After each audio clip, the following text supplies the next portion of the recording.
Proud to serve northeastern and central Pennsylvania. This is WNEP TV 16, the news station. Now, Nolan Johannes, Karen Harch, Jack Ruland in Skycam 16, meteorologist Tom Clark with his backyard forecast, and Tim Carlson Sports. This is Newswatch 16. Good evening, I'm Karen Harch. Nolan Johannes has the night off.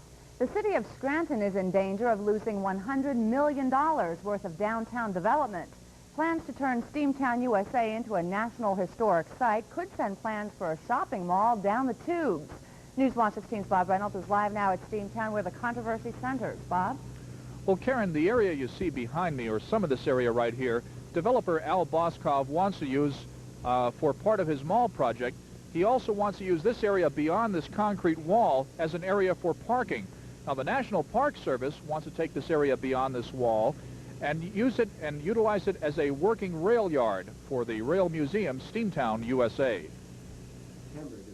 Congressman Joseph McDade says the Park Service and Al Boskov have told him unless the parking dilemma is solved, one or both could pull out altogether. So there are two very important and at this point disjunctive points of view, both legitimate, neither one of them whimsical. And we need to see if we can work that problem out. Congressman McDade was able to push through Congress $28 million, which can be used to make the 40-acre Steamtown area a National Historic Site. McDade also got a $5 million federal grant for the mall. I want to see both succeed if we can. I want to see the downtown rejuvenate in a proper way so that generations from now we will look back and say, well, we did the right things. Now, both sides will meet Monday morning in Washington, D.C. at Congressman McDade's office. McDade will act as a mediator trying to get this whole situation straightened out. Developer Al Boskov was not available for comment late this afternoon, but an official of the National Park Service told me by phone that if a compromise is not reached, the people of Scranton may have to choose between a mall and a National Historic Site. Bob Reynolds, Newswatch 16 with a live Instacam report in Scranton. Karen? Thank you, Bob. Work is underway to get rid of bacteria at the Shamokin Area Elementary Center. Today, state officials try to convince concerned parents that the school in Northumberland County does not have to close because of the high bacteria levels. But as Newswatch 16's Bob Costantini reports, some parents are not so sure. A children's book here at Shamokin Area Elementary's library shows a picture of bacteria and describes them as organisms having only one cell. We know that some bacteria can cause diseases, but most bacteria actually is harmless. That's the point health and environmental officials hope to get across at a meeting here. The high levels of bacteria aren't necessarily dangerous. There was at least one parent who would not be convinced. In fact, today, absenteeism hit 61% at the school. Some parents in the library wanted but couldn't get absolute assurances that the building was healthy. But then it isn't, you can't for sure say that it is safe. A Kingston consultant's methods of testing for bacteria were questioned by officials here, but the man sticks by his assertion. There's something in the building causing bacteria. That's abnormal. The school's ventilation system is generally seen as the culprit. The experts say a lack of fresh air in the system could cause bacteria to spread. To determine if that is due to the building would be a lengthy and expensive study. The health experts toured the school after everyone agreed a long-range study of health problems in students and teachers was needed. Maintenance crews are cleaning the building this weekend with disinfectants. Bob Costantini, Newswatch 16, near Shamokin. A doctor at the Hershey Medical Center says he has come up with a blood test to detect breast cancer before any other symptoms of the disease show up. Dr. Lawrence Deemer has told about his findings today at a convention in Indianapolis. He says the blood test can reveal high levels of a certain substance in breast tissue. After breast cancer develops, that substance shows up in the bloodstream. Dr. Deemer says his new blood test could also shed new light on ways to fight breast cancer, as well as detect the disease earlier than is now possible. When Newswatch 16 continues, how some police departments are stepping up the war against drunk drivers. Plus, later on the Pennsylvania Road, fixing up a famous bridge in our area that's more than 100 years old. At Kaplan's of Scranton, it's strictly a cash and carry sale. The warehouse is being emptied with markdowns to a fraction of cost. Come early for the best buys. How do you top a Wendy's old-fashioned fresh-pattied hamburger? Try sizzling bacon and melting cheese for a Wendy's hot and juicy bacon cheeseburger. Now with jumbo fries and 16-ounce soft drink, all for just $2.99. Wendy's hot and juicy bacon cheeseburger. The best just got even better. This will be a big weekend for celebrating with graduations and the Miller 500 at Pocono Raceway. But police warn if you plan to celebrate, don't drink and drive. Newswatch 16's Valerie Devine went to Monroe County today, where police use the latest technology to crack down on drunk drivers. If you're caught driving drunk in Monroe County, there's a good chance this is where you'll end up. This central processing center in Pocono Township is one of 2 used by county police officers. It comes complete with videotape equipment to tape field sobriety tests given to drunk driving suspects. Sergeant Bjorn Holvik says 14 people have been tested here for drunk driving since they began using the equipment 2 months ago. It just shows it's so hard sometimes to explain to someone how drunk someone is unless they see it on video and hear it on the audio. And it just makes it that much easier to make the arrest. Besides making police officers' jobs easier, the new videotape equipment is also cutting down on the number of drunk driving cases going to court. Here in Stroudsburg, 19 people have been arrested for drunk driving and videotaped at this processing center. Police say only 5 cases have ended up going to trial. The people who are charged with driving under the influence, once they see themselves on videotape in the conditions in which they often are, that they realize that the jury may well come to the same conclusion that the police officer did, and that is that they are in fact under the influence of alcohol to such an extent that they weren't capable of safe driving. Law enforcement officials tell me in most cases involving videotape, the person charged with drunk driving usually ends up pleading guilty and going into a probationary program called ARD. But police officers warn even if you're put on probation, you still lose your driver's license for 6 to 12 months. Valerie Devine, Newswatch 16, Monroe County. Gambling charges have been filed against 9 businesses, 8 in Schuylkill County and 1 in Northumberland County. State police say those places ignored a police summons concerning video machines. 3 of the businesses are under arrest for distributing gambling machines. The other 6 are restaurants or bars where the machines were allegedly set up. State police say they've been investigating illegal gambling machines in the Schuylkill County area since late last year. And the Weather Watch is next with Chief Meteorologist Tom Clark. Looking ahead to the weekend here. Yeah, cold soda pop tastes good tomorrow. We got some warmer weather on the way, and we'll talk about some sunshine and some rain for the weekend when we come back. You're watching Newswatch 16 on WNEP TV, and we're proud to serve Pocono Township and all of Monroe County. Hi, I'm George Weller of Weller Furniture Gallery. Have you heard of great names in furniture like Null, Pulaski, or Braxton Color? Well, they make great furniture, and we have it here at Weller Furniture Gallery. Mogul, Typhoon, Wicker, and Madison Square Mahogany are other great names that may not be well known to you, but years of experience have taught us to look beyond just the name and examine the quality. Let our years of expertise be your guide. Visit Weller Furniture Gallery in Weller Plaza on Route 590 West in Hamlin. From the power of Spick and Span and the freshness of pine comes Spick and Span Pine. We challenge Mrs. Rubin to test her pine cleaner full strength against faster cleaning Spick and Span Pine on tough soap scum. The winner, Spick and Span Pine. There is no doubt that it is the most effective thing that I have seen. Get the pine with the power to clean faster and leave a fresh scent. Spick and Span Pine. I'm more than willing to change to Spick and Span Pine because it's proved to me that it works the best. Well, let's find out which day will be good and which one not so hot. How about it, Tom? Karen, one of the 2 days this weekend will definitely be better than the other, but today not so good. A lot of cloud cover and some very warm and humid air moving back into Pennsylvania at this hour. We picked up about 4/10 of an inch of rain here today, and there are still some showers showing up on the radar at this hour, and I'll show you where they are in just a moment. Now, beginning tonight in Luzerne County, in Weston, where Dan Talati tells me 67 degrees there now. Marcia Crane in Sterling has 70 degrees, and she says it's kind of dreary there. And Calvin Clausen in Stover's Addition tells me 68 degrees, and he measured almost just about 2/3 of an inch of rain there today. And next we have a view along Catawissa Creek, flowing very well. there in the beautiful Columbia County. And in the backyard, we have straightest clouds overhead, a very melancholy sky. 68 degrees, humidity 92%, very stuffy, very close. The wind from the southwest at 9, the barometer's holding steady now at 29.83. High temperature here today, 68 degrees is what we have now. 61, that muggy low this morning, 91 degrees and 40. The record low set back in 1980.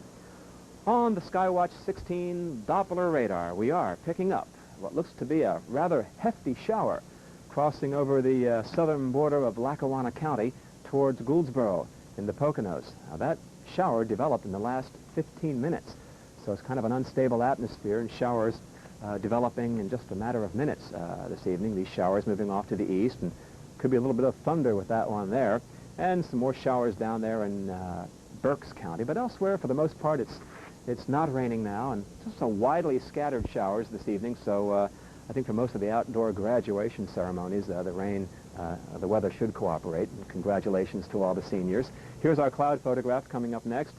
You can see upwind of Pennsylvania, the clouds break up quite nicely. Temperatures in the 80s with high humidity out across the Great Lakes today, and even the clouds breaking up now in parts of western Pennsylvania. I think that will be the trend here later on tonight. The moon may poke through after midnight tonight, but at the same time, there are some scattered showers occurring over Pennsylvania now, but we should have a good bit of sunshine tomorrow. However, you can see a few scattered thunderstorms breaking out, and one cool front is moving through, and now another one will come down, but that should move through by daybreak on Sunday. And Sunday will definitely be the better of the 2 days this weekend once we get these two fronts through the area and the atmosphere begins to dry out finally. So some rain for tonight, just a few widely scattered showers at just about any time tonight. A very muggy night. Temperatures dropping off only 1 or 2 degrees from where they are now. Some fog and haze and readings in the 60s overnight tonight. And the wind will be coming out of the southwest at 12 miles per hour. And then tomorrow morning, 5:30, the sun rises, and it'll set tomorrow at 8:37. Some short nights this time of year. So some fog overnight, a passing shower in a few places overnight tonight, 66 out back. Very humid tomorrow. There should be a good bit of sunshine as we head through the day, but thunderstorms will probably fire up in the afternoon and have some storms around, I think, tomorrow night, and then better on Sunday. I'm not forecasting any rain on Sunday, a partly sunny day and 77 degrees, but low 80s tomorrow. Keep the soda handy. And on Monday and Tuesday, Karen, it looks pretty good with temperatures on the warm side. Just 8 days left of summer. Oh, spring. Of Until spring. summer. Yeah. Okay. Okay, we'll see you. Thanks, Tom. I'll be Oxenriders in for Tim Carlson on the Sports Watch. Tonight, a preview of this weekend's Miller 500, plus a rainy day at Shippensburg for the baseball and softball finals. We'll tell you who played and who did not.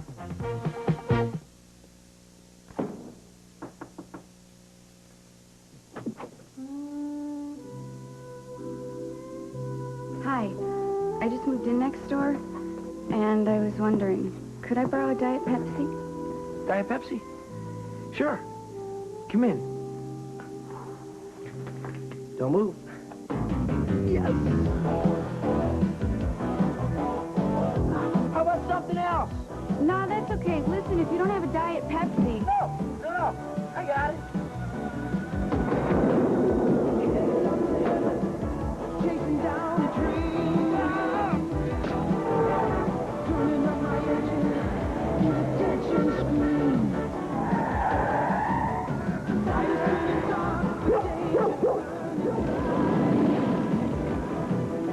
I'm out on the edge. Could I borrow a Diet Pepsi? Pepsi? Chasing down a dream tonight.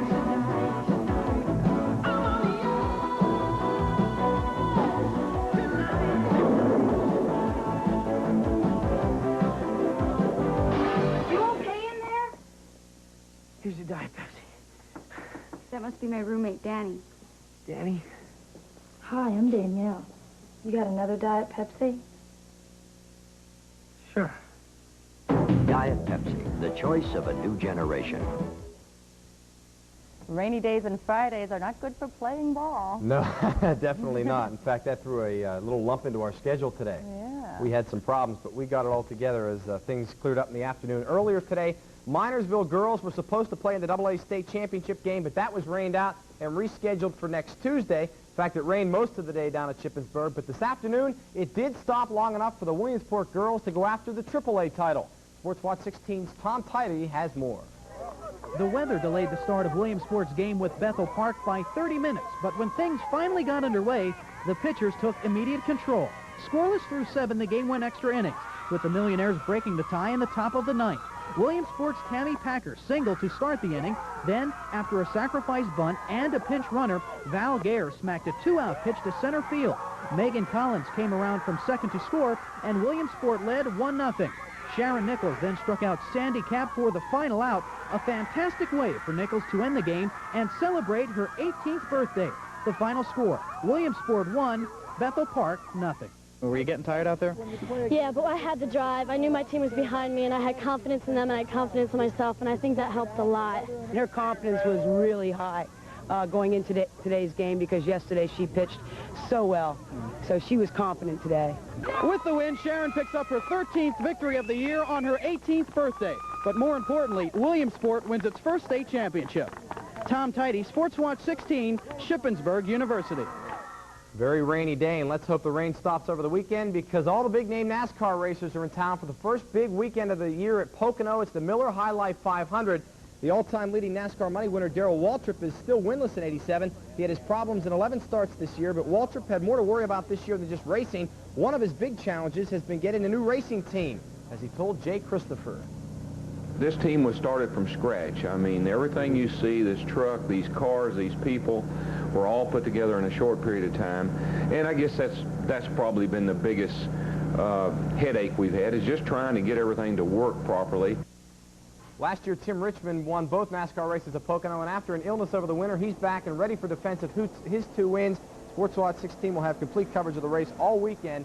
So whatever you do, don't touch your dial. It was a big night in Boston last night for Game 5 of the NBA Championship. Ames with a 3-pointer there. That's how it went all night for the Celts. They beat the Lakers 123 to 108. And that cuts the best-of-7 series lead to 3-2. The three-point shot is devastating. And, you know, when you hit a few in a row, then it's just that much better. And, you know, teams try to get it back in a hurry, and you try to get them out of their game. And that's what they did to us, and I think today we were able to do that to them.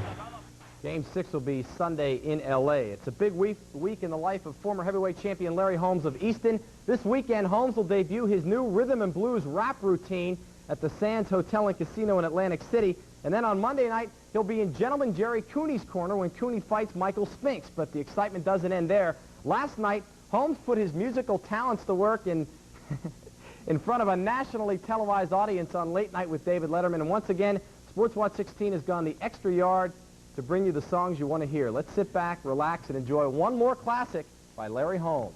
We got a place down in Eastern PA, y'all. Make your move today, yeah. Find a new way, yeah. New way. Higher.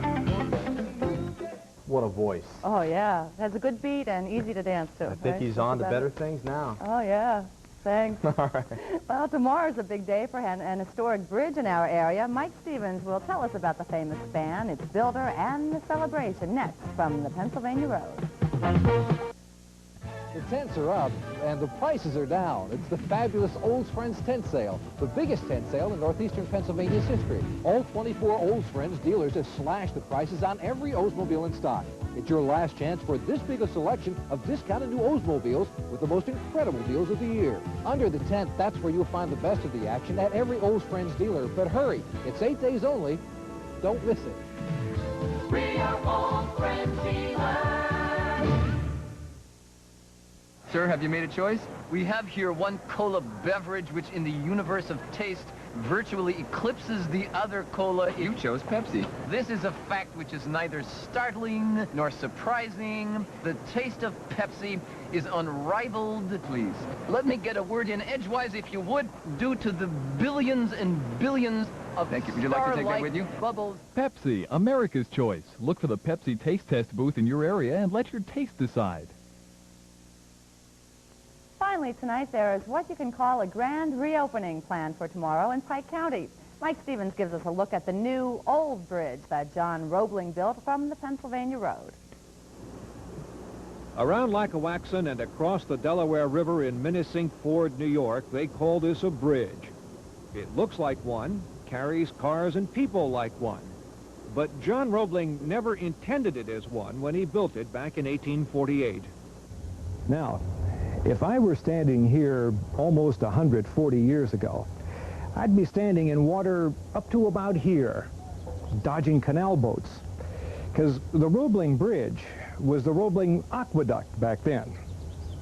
Mule-powered Delaware and Hudson canal boats went across it, carrying Pennsylvania coal to markets in New York and New England.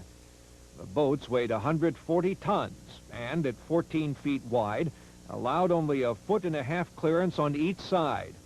All that water, all that weight, and yet it held. Roebling built for permanence, no question about that. Ed Leroy has made quite a study of the canal and this bridge that used to be an aqueduct.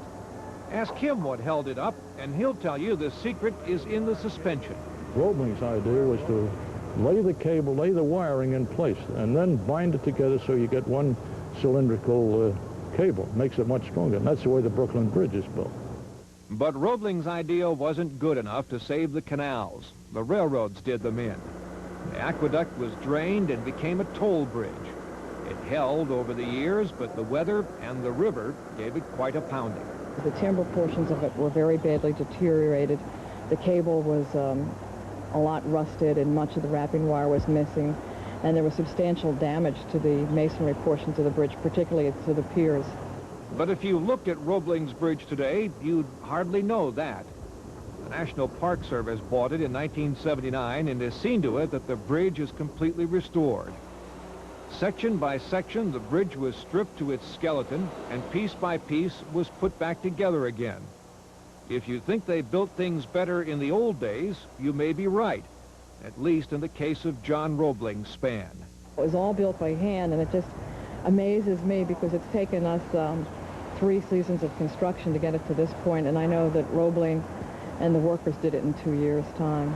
So what's thought to be the oldest suspension bridge in the New World with its original elements intact is ready to work anew. It'll be a monument at the same time.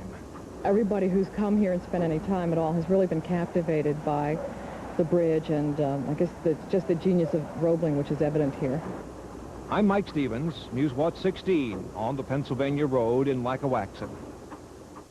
And that's Newswatch 16 for this Friday. Be sure to join us tonight at 11 when we'll take a walk to stay in shape. World News Tonight is next for the team, including Nolan, who has this rainy Friday off. Thanks for joining us. Enjoy your evening.